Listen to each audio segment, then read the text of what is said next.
Halo, Assalamualaikum warahmatullahi wabarakatuh. Perkenalkan, nama saya Laura Angelina dengan NIM 23161420111062.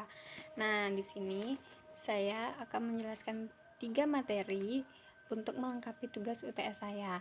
Yang pertama tentang pendidikan kewarganegaraan. Nah, dalam pendidikan kewarganegaraan itu ada yang namanya urgensi. Urgensi yaitu terletak pada peranannya dalam membentuk warga negara yang aktif, partisipatif, dan bertanggung jawab.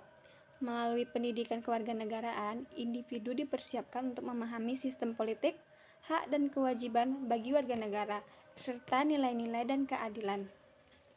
Yang kedua, tentang tujuan. Tujuan dalam pendidikan kewarganegaraan itu meliputi membentuk kesadaran dan memahami tentang hak-hak dan kewajiban sebagai warga negara. Nah, di dalam pendidikan kewarganegaraan ada landasan historis, yaitu mencakup perkembangan sejarah dan konteks historis yang membentuk pemikiran dan praktik pendidikan kewarganegaraan. Yang kedua, ada landasan sosial, mencakup studi tentang bagaimana identitas, kewarganegaraan, dan kesadaran sosial dipengaruhi oleh faktor-faktor sosial seperti budaya, agama, dan status sosial. Yang ketiga yaitu landasan yuridis.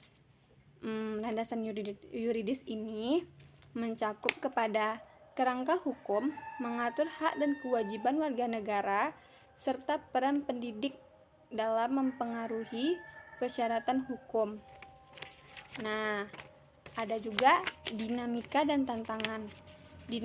Aspek dinamika dalam pendidikan kewarganegaraan itu ada 5. Yang pertama, penyesuaian kurikulum. Yang kedua, pembelajaran aktif. Yang ketiga, integrasi teknologi. Yang keempat, penguatan keterampilan. Yang kelima, partisipasi siswa. Nah, ada lagi namanya tantangan. Tantangan dalam pendidikan kewarganegaraan ada 3. Yang pertama, tantangan teknologi. Yang kedua, pembelajaran jarak jauh. Yang ketiga, ketidaksetaraan akses dan kualitas pendidikan. Nah, selanjutnya materi yang kedua. Materi yang kedua itu tentang identitas nasional. Nah, dalam identitas nasional juga ada urgensinya loh, yaitu terletak pada kemampuannya untuk mempersatukan beragam kelompok dan individu dalam suatu negara menjadi suatu kesatuan yang solid dan harmonis.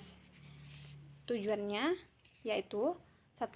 Mempersatukan bangsa. Udah jelas ya, untuk mempersatukan bangsa. Yang kedua, memelihara kedaulatan. Yang ketiga, mendorong kesejahteraan bersama. Nah, di dalam identitas nasional juga ada landasannya loh. Ya, ada landasan historis. Landasan historis berkembang dari sejarah bersama, termasuk peristiwa-peristiwa penting seperti revolusi, perang, pembentukan negara. Ada juga landasan sosial. Landasan sosialnya dipengaruhi oleh faktor-faktor sosial seperti budaya, bahasa, agama, dan nilai-nilai bersama. Kan Indonesia tuh banyak tuh budayanya, agamanya juga. Yang ketiga, landasan yuridis. Landasan yuridis ini diatur oleh hukum dan konstitusi negara. Ini bisa termasuk tentang satu kewarganegaraan, simbol nasional, dan lain-lain. Nah, ada juga tuh aspek dinamikanya. Ini beberapa aspeknya ya. Yang pertama, globalisasi. Yang kedua, multikulturalisme. Yang ketiga, teknologi dan media sosial. Tuh media sosial. Yang keempat, isu lingkungan dan lain-lain. Nah, ada juga aspek tantangan. Nah, aspek tantangan ini dibagi jadi 3. Yang pertama, perubahan sosial dan teknologi. Yang kedua, krisis politik dan ekonomi. Yang ketiga, konflik identitas. Ada konflik identitasnya juga loh, dan masih banyak lainnya.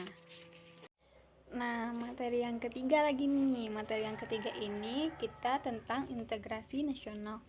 Dalam integrasi nasional juga ada loh urgensinya. Yang pertama, integrasi nasional mencakup stabilitas politik, ekonomi, dan sosial. Yang kedua, negara dengan integrasi nasional kuat cenderung lebih aman dari ancaman integrasi.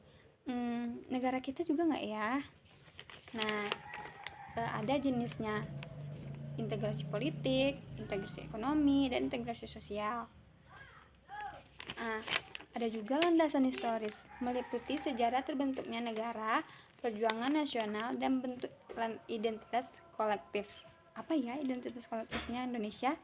Yang ketiga, landasan sosial, menyelidiki hubungan sosial antara individu dan kelompok dalam masyarakat yang berkontribusi pada pembentukan identitas nasional. Yang ketiga, landasan yuridis. Landasan yuridisnya itu mencakup aspek-aspek hukum dan konstitusi yang mengatur struktur negara dan hubungan antara pemerintah dan warga negara.